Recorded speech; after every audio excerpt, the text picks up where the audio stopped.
Ces deux belles parachutes de Bamidbar et de Nassau. Bamidbar, c'est le désert. À part la condition qu'il faut qu'il y ait Ahdout pour Matan Torah, et c'est pour ça qu'on voit le calcul des Juifs. Hein. Vous avez bien remarqué que la paracha d'aujourd'hui, de Bamidbar, Akadosh Baruch Hu compte. Et ce qu'il faut savoir que de la même façon que Akadosh Baruch Hu, il nous compte, parce qu'Hachem, au fait, il n'a pas besoin de compter les Juifs. Il sait combien ils sont. Il n'a pas besoin, il sait. Mais Hachem, il veut nous apprendre que nous aussi, on doit calculer l'autre. Ça veut dire qu'il ne faut pas se calculer que soi-même. Je calcule que ma famille, je calcule que ma femme, mes enfants et les autres. Non, c'est pas ça la condition. La condition, c'est calculer chacun. Qu'est-ce qu'il a besoin? Est-ce que je peux l'aider? Je peux pas l'aider. Donc, c'est important. Et ça, c'est avant Matan Torah. Et c'est ça, ce que Hachem dit. Pourquoi des fois, chacun il pense à lui? Non. Et l'autre. Donc, c'est ça la paracha de Bamidbar. Il y a d'autres conditions pour Matan Torah. C'est, il faut être comme un désert. Vous savez qu'un désert, il n'a pas de patron, il n'a pas de propriétaire. Alors, ça veut dire que moi aussi, je dois, avant que je cherche mes intérêts, il faut que je cherche les intérêts de HaKadosh Baruch Hu. Il faut que j'abandonne mon corps. J'abandonne mes envies. Je les abandonne. C'est pas comme un hefker. C'est tout. C'est pas à moi, tout ça. Et tout ça, mes amis, c'est les conditions de Matan Torah. Alors maintenant, après la paracha de Bamidbar, après la paracha du calcul, ça est maintenant, on a appris que il faut être comme un désert, il faut calculer le prochain, etc., etc. Alors, on voit que quelque chose qui est extraordinaire, on parle de cette paracha aussi, on parle de ce qu'on appelle le dégel. Le dégel, c'est les drapeaux. Ils disent, Bidiglo alay ahava. En Israël, lorsqu'ils ont vu que les malachim, ils ont des drapeaux, parce que les malachim, chaque malach, il a son groupe. Et chaque groupe, il a sa couleur. Et chaque groupe, il a un nom. Alors, en Israël, ils ont dit, waouh, si on pouvait avoir comment ça s'appelle,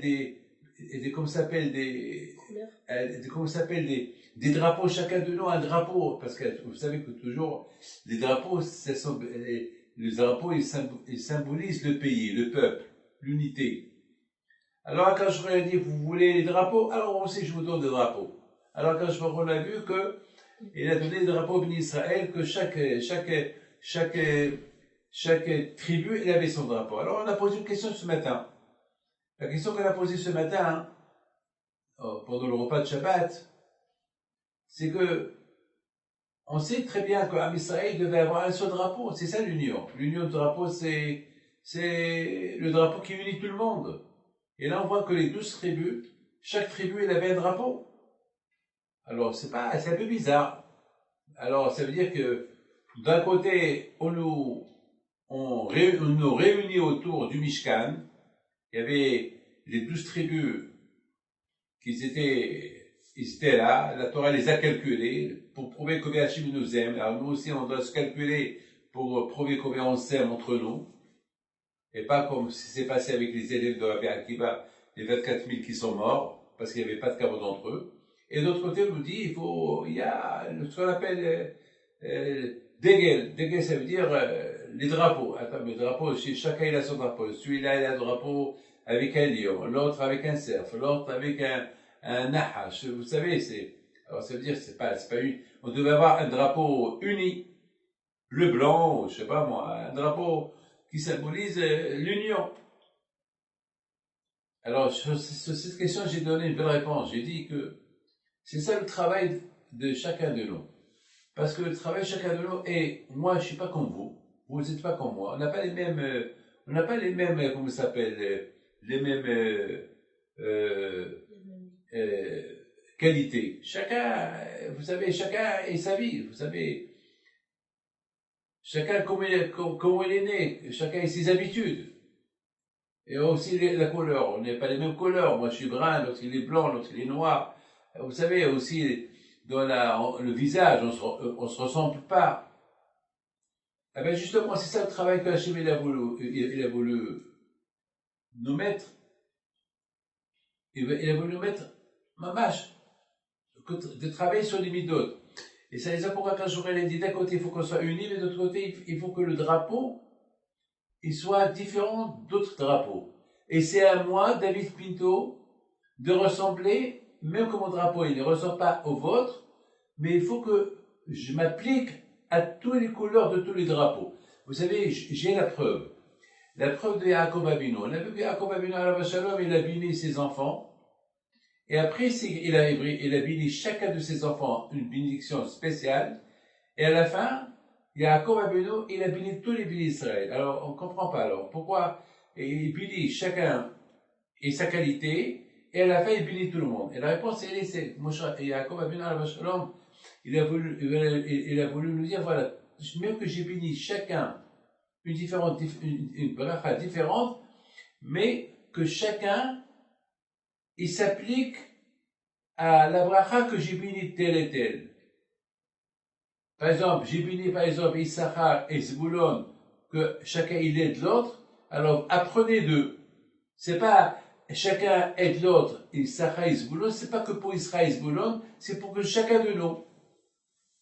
C'est-à-dire que la bracha, puis Yaakov Avinu il a béni chaque tribu, ça veut dire que Hachem, Yaakov a voulu leur dire, si vous vivez en union, alors chacun va profiter de la bracha que chaque tribu elle a reçue. Et justement, c'est ça ce que Akadosh Baruch Hu, il a dit. Quand je l'ai dit, regardez, les malachim là-haut, ils sont tous différents, mais ils s'adorent. Kolam Aobim, Kolam Berorim, Kolam Giborim, voilà. Dans le Yetzer, Osher, on parle d'Agodon et Malakim qui sont toujours unis, ils sont mais pourtant chacun il a et chacun il a, comment ça s'appelle, son drapeau différent que l'autre. Eh bien justement, c'est ça qu'il dit, Glo ala Ahava. Ahava c'est l'amour. C'est-à-dire voilà, chacun il a son drapeau différent que l'autre, mais le plus important c'est l'union, être unis. C'est vrai parce que chacun a ses qualités, chacun a ses habitudes, mais lorsqu'il s'agit du prochain, on va mettre toutes les mauvaises habitudes de côté et on va utiliser que le bon côté. Et c'est ça, encore une fois, cette paracha avant Matan Torah. Cette paracha-là avant Matan Torah. Une fois qu'on a reçu la Torah, alors quelque chose, la paracha la plus longue, la paracha la plus longue de toutes les parachutes, c'est la paracha Nasso. Pour te dire que c'est pas parce qu'on a reçu les 10 commandements, c'est ça la Torah. La Torah n'a pas de fin. La Torah elle est longue. Mais ce qui est impressionnant de la paracha Nasso, là aussi, on voit la paracha des Korbanot. La paracha des Korbanot, on a vu que toutes les tribus, les 12 tribus, ils ont fait un sacrifice pour inaugurer le Beth Amikdash. Et on voit la façon comment le Beth Amikdash a été inauguré. D'une manière spectaculaire. Aïe, aïe, aïe. D'une manière spectaculaire. Il a été inauguré d'une manière spectaculaire. C'est-à-dire que Reuben, il a porté le même korban. Shimon, il a porté le même korban. Yehuda, il a porté le même korban. Issachar, et la Torah, elle détaille, elle répète, alors que la Torah, elle aurait pu être très courte. C'est quoi être très courte? La Torah, elle aurait pu dire, les 12 tribus, les 12 noms des 10 tribus, et voilà ce qu'ils ont apporté. C'est tout. Mais c'est pas la peine que de me dire, et Reuben, et son prince, il a apporté ta. Et Shimon et son prince, ils ont apporté ta. Pareil que Reuben. Et Yehuda, il a apporté avec son prince ta. Et c'est ça qui a fait la Torah qu'elle est très longue. C'est ça. Alors que la Torah, on aurait pu économiser peut-être quelques dizaines de psukim. On aurait pu. Pourquoi, quelle est la raison de tout ça? Par exemple, je vais donner des, comment ça s'appelle, par exemple, je vais donner 12 cadeaux. Alors, je vais dire, par exemple, je vais dire, vous savez, j'ai donné le premier cadeau à Shalom, et j'ai donné ça et ça et ça et ça. Après, j'ai donné le deuxième cadeau à David, et j'ai donné ça et ça et ça et ça. Après, j'ai donné le troisième cadeau à Yaakov, et je dis, attends, c'est pareil. Il dit, j'ai donné à Shalom, à David, à Yaakov, et voilà ce que j'ai redonné, point final. Ben, à de là aussi, on apprend quelque chose. Ah, d'autres. Là, on apprend encore à transformer en valeur à Israël. C'est ça tout le but de Matan Torah, c'est de se mettre en valeur. Quand je nous met en valeur, parce qu'Hachem veut que nous aussi on met tout le monde en valeur. Et encore la Torah, elle met en valeur chaque tribu ce qu'il a apporté. Pour ne pas qu'on dise, eh ben, quand je prie, il a écrit en résumé les cadeaux qu'on lui a apportés. Non. Quand je prie, il a mis en valeur chaque tribu et son chevet pour ne pas qu'il y ait de jalousie, pour ne pas que, pour que Yehuda, qu'il est le roi, il va dire, ah ben, moi je suis le meilleur. Eh ben, tu vois, lorsqu'il s'agit d'une inauguration du Beth Amikdash, attention, il a mis à égalité tous les 12 tribus, à égalité. À égalité. Et c'est ça le déguel. Le déguel, ça veut dire que même que la couleur, elle est différente, la mienne, elle n'est pas comme la tienne, mais à moi et toi, d'être la même couleur. À moi et les autres. À moi de coller tout. À moi d'apprendre de toi ce que je ne peux pas apprendre de moi, et toi prends de lui ce que lui ne peut pas apprendre, et vice versa, et c'est comme ça. C'est ça qu'on voit quand je vois au coup, il a, c'est ça comment ça s'appelle, la qualité de Matan Torah qu'il nous a donné avant et après, et comment nous on doit vivre.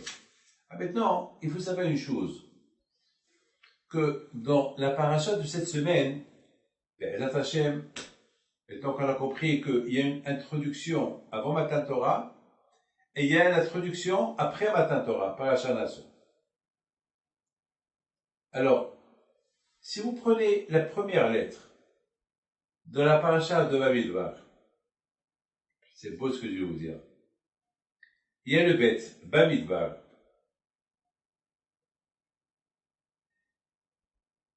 Et si vous prenez la première lettre de la paracha Naso, c'est le Nun. Alors, le bet et le Nun, ça veut dire Ben. C'est quoi Ben? Ben, c'est un Ben Torah. C'est-à-dire que tous les Nyan de Matan Torah, c'est pour arriver à être un Ben Torah, être l'enfant de la Torah. Vivre, c'est comme mon père, c'est la Torah. Et moi, je suis le fils. C'est pour ça qu'on appelle le Ben Torah. On appelle ceux qui étudient la Torah, on les appelle Ben Torah. Pourquoi on les appelle Ben Torah? Parce qu'ils accomplissent les conditions avec lesquelles la Torah a été donnée. J'ai un papa, je suis son fils. J'ai une maman, je suis son fils.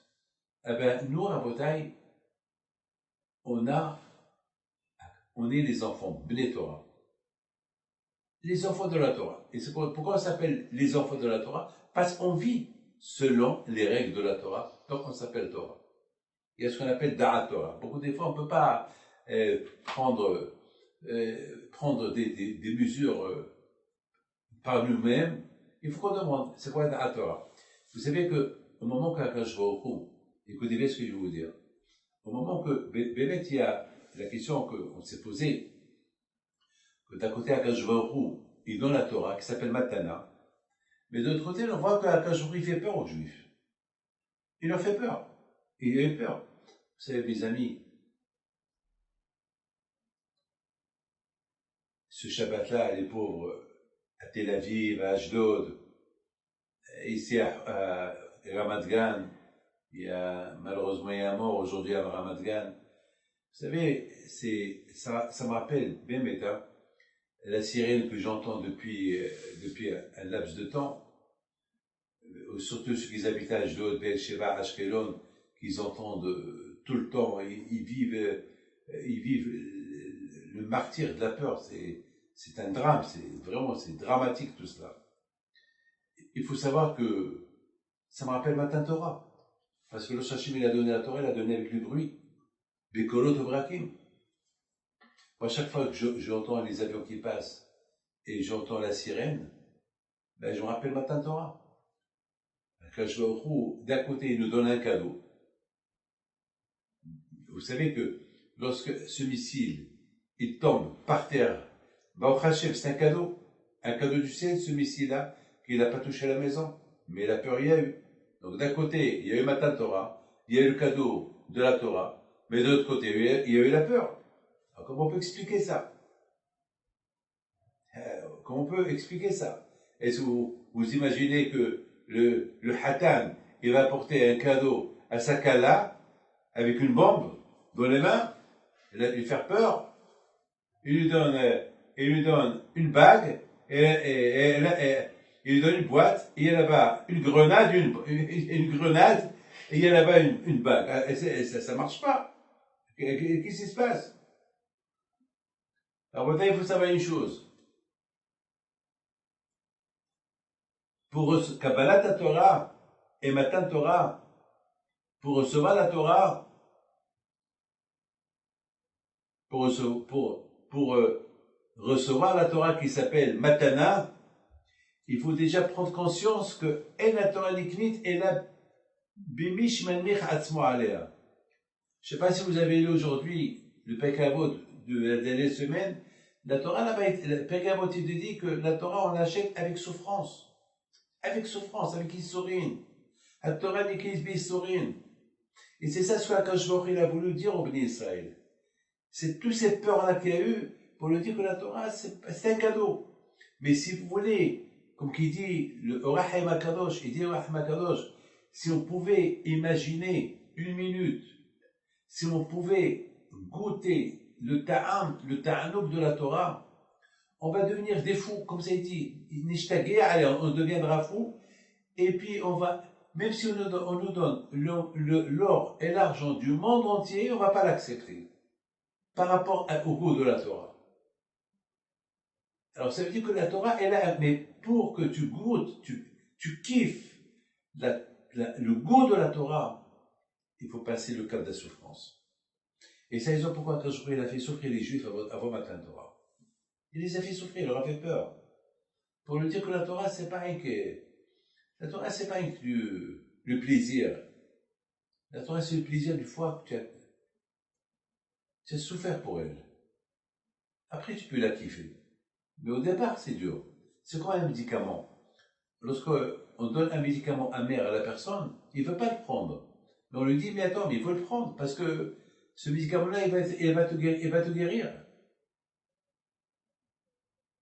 Vous avez compris, au départ, c'est lorsqu'on fait une opération à quelqu'un, les piqûres, tout ça, ça fait du mal, c'est le bobo. Mais, après, il va être guéri. Ah ben, c'est ça la Torah. La Torah, au départ, elle est dure, elle est amère, elle est très amère, elle est très dure. Mais une fois qu'on l'a étudiée, on la kiffe. Elle est super.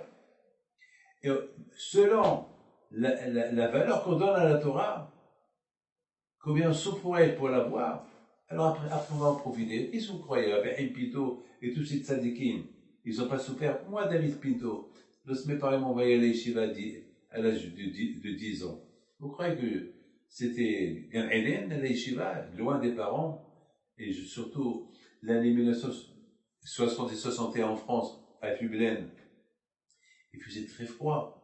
Très très froid, il n'y avait pas de manger, il n'y avait rien, grelotté. C'est de la souffrance. Mais bon, tout ce que j'ai étudié dans ma vie, c'est le plaisir que j'ai aujourd'hui, Baruch Hashem. Les Bnissa, ils ont dit Naase Benishma. Vous croyez que, lorsqu'ils ont dit Naase Benishma, mais on a vu que c'est pas Hassu Shalom qu'Akadosh Baruch Hu il les a. Au départ, ils ont dit Naase Benishma. Écoutez bien ce que je vous dis, quelque chose que vous n'avez jamais entendu. Alors, si les Bnissa, ils ont dit Naase Benishma, alors on les compare à des malachim, parce que le malach, il n'a pas d'être sahara. Le malach, avant qu'Hachem lui dise de faire quelque chose, il l'a fait. Il est prêt à la faire. Il n'entend pas pour le faire. Aujourd'hui, non. L'être humain, tu proposes une proposition, il te dit, ben, j'écoute, après je fais. Le malach, non. Le malach, non. Il n'a pas besoin d'écouter que tu lui demandes, il est prêt déjà à faire. Et puis, ça, ils ont dit, Naase Benishma. Les Bnei Israël, ils ont dit, avec tout ce qu'ils ont vu, ils ont dit, ils ont fait que le malach. On fait, après on entend. Quand je leur ai dit avant, c'est facile de dire ça, Naase Benishma. Bah, c'est un compliment que le bon Dieu leur donne. Mais après, on voit qu'ils ont forcé après. Après, ils ont fait peur, je comprends pas. Ils t'ont dit Naase Benishma, pourquoi tu le fais peur? Ils ont dit Na'asim Nishma, pourquoi les missiles, pourquoi les chauffards, pourquoi la peur? Bayara'am, Bayara'am, Bayara'am. Et le peuple, il a eu peur, il a reculé. Alors pourquoi tu fais tout ça? Vous savez pourquoi? Parce que quand il leur a dit, c'est bon, avec tous les miracles que vous avez vus, bien sûr, vous êtes prêts à l'accepter. Mais est-ce que vous êtes prêts à l'accepter avec souffrance? Est-ce que vous êtes prêts à l'accepter avec souffrance? Ah, là, ils ont eu peur. C'est ça, mes amis. Hachamim, ils disent, Nafshi yatsa bidavero. Lorsque Hachem, il a dit, Anochi Hachem, tout le monde est mort. Tout le monde est mort. Après, la Torah, elle a dit à Hachem, eh ben, si tout le monde est mort, alors à qui tu me donnes? Tout le monde est à ressusciter. Et pourquoi ils sont morts? Ben, je pense que c'est normal. Parce qu'ils ont vu la Shekhinah. Et personne ne peut voir la Shekhinah rester vivant. Qui est le Ene Adam Ahai. Ils ont vu, ils sont morts. Après, ils ont ressuscité. Il leur a fait goûter c'est quoi la mort. Il leur a fait goûter c'est quoi mourir pour la Torah. Et si on voit des gens aujourd'hui qui meurent pour Hachem, pour la Torah, eh ben, Kachouché leur a donné déjà cette force. On voit des gens qui sont morts sur Kiddush Hachem sans souffrance. Eh ben voilà, comme là, à Matan Torah, sans souffrance. Mais mes amis, c'est écrit dans la Torah. Ils ont dit à Moshe Rabbeinu, Daber ataimanu, parle avec nous, toi Hachem. Il ne faut pas que Hachem nous parle la peur, parce que Moshe Rabbeinu, Hachem il a dit Anochi Hachem. Il a dit deux choses, deux commandements, pardon. Et les 8, c'est Moshe Rabbeinu qui les a dit, parce que les Israéliens ils avaient peur. Alors mon fils, Michael, m'a posé une question. Pourquoi Kashvachu, il n'a pas donné la force au Béni Israël d'écouter les 10 commandements venant de sa bouche? Pourquoi il leur a donné que 2? Kashvachu, il leur donne la force. Comme Hachem a donné la force au Béni Israël de l'écouter les 2 commandements, et après ils sont morts, il les a ressuscités, eh bien qu'il nous donne leur force, la force, qu'ils restent vivants, et qu'ils écoutent les 12, les 10.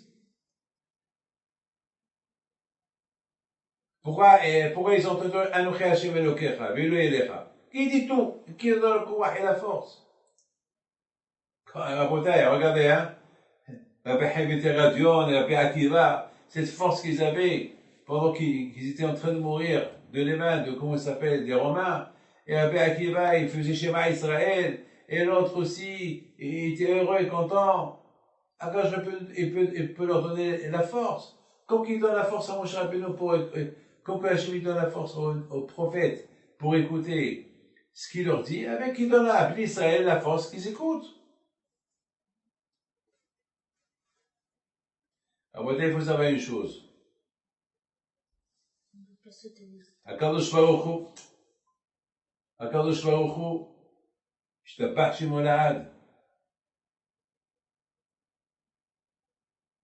Il a ouvert la porte au Béni Israël. Il leur a dit, si je vous dis tous les commandements, il n'y aura pas des Sahara en vous. Jamais il y aura le libre arbitre.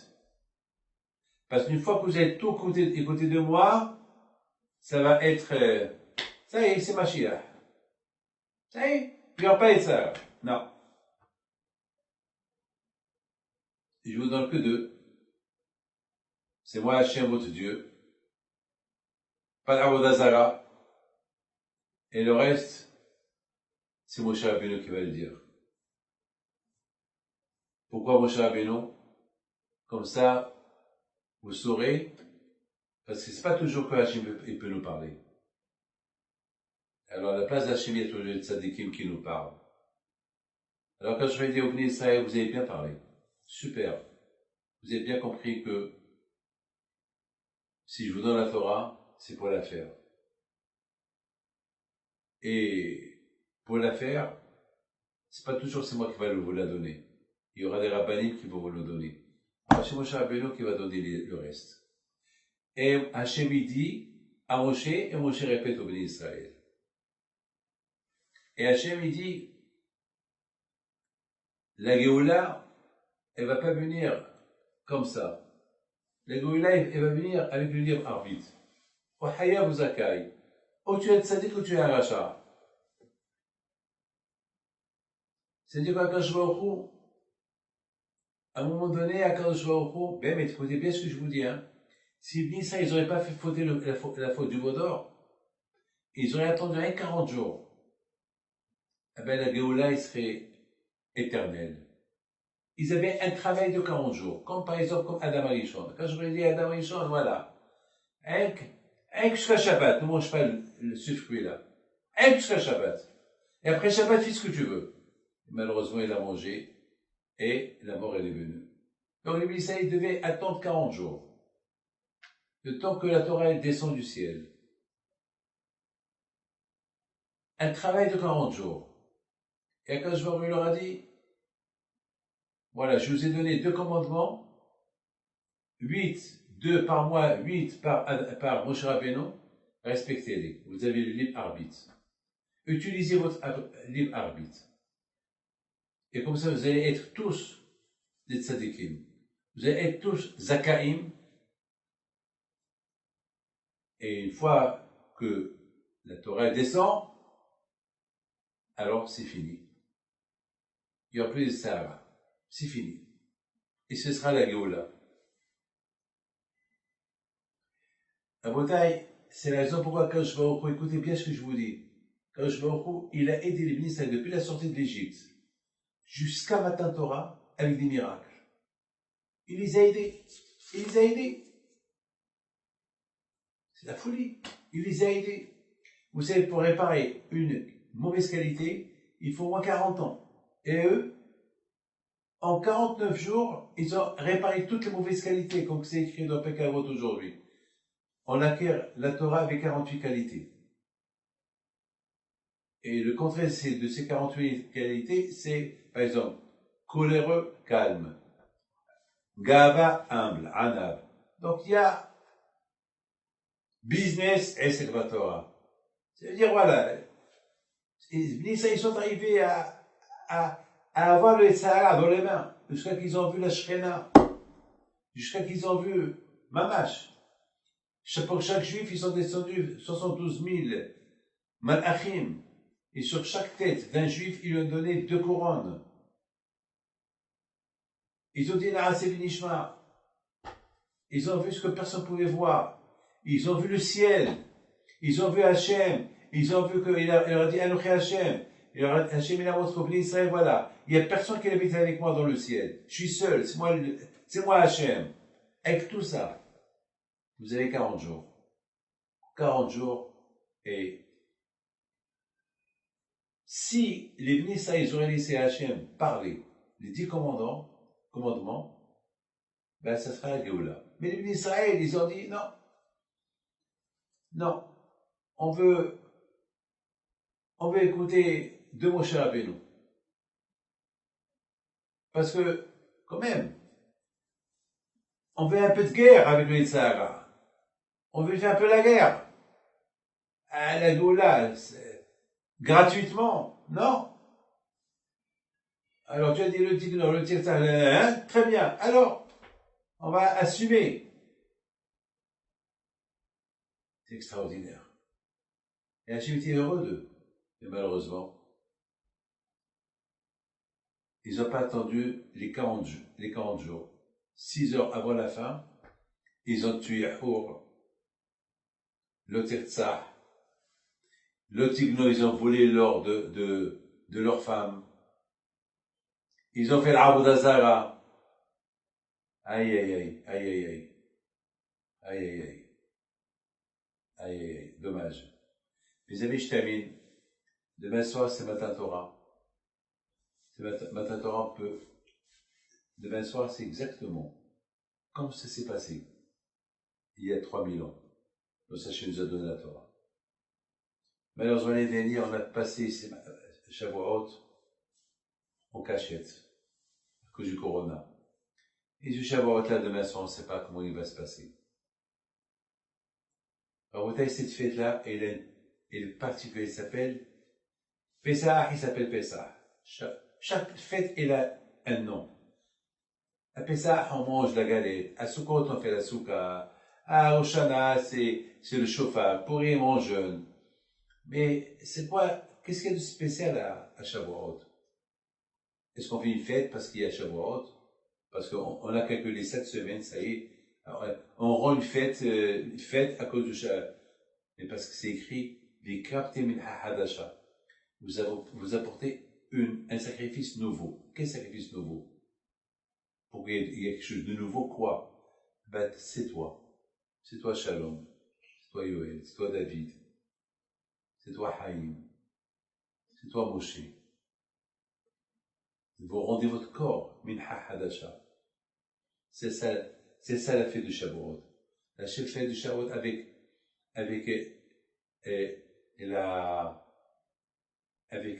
tout ce qu'on a travaillé pendant ces 7 semaines pour être clean, pour être propre, pour Matan Torah, on devient nouveau. Alors on sacrifie un corps nouveau pour pouvoir recevoir la Torah sur un corps qui est propre. Imaginez-vous, vous allez dans un restaurant qui vous coûte $1000 le plat et on vous apporte le plat qui est spectaculaire, mais l'assiette elle est sale. Alors, vous n'avez pas mangé. À quoi sert la Torah dans un corps qui est sale? Donc, mes amis, c'est ça. Et en plus, demain soir, c'est Matan Torah. C'est quoi le cadeau? Ben, c'est le cadeau, Hachem il donne la Torah.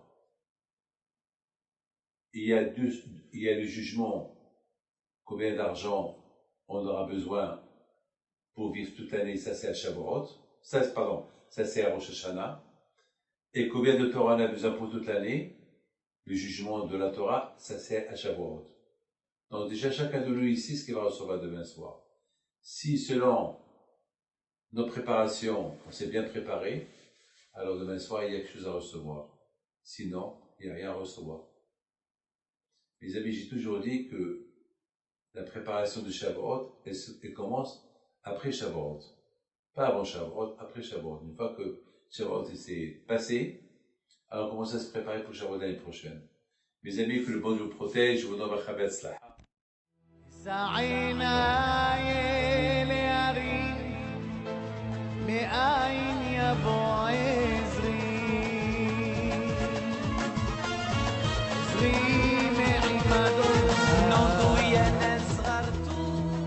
Shine.